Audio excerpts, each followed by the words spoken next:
আমাদের দেশে আলপনা আঁকা হয়, এখানে আলপনা নয়, চিত্র আঁকা হয়েছে ডলফিনের আই থিঙ্ক, অথবা মাছের, যেহেতু সামনে সমুদ্র।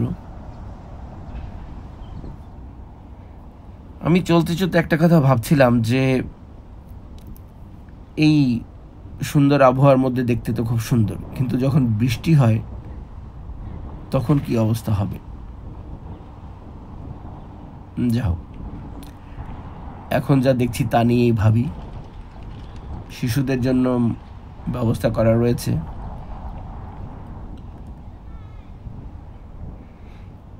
আমার মনে হয় বাচ্চারা এবং যে বাড়িতে যে পেট থাকে এরাই সবচেয়ে বেশি সুখী, কারণ তাদের টেক কেয়ার করার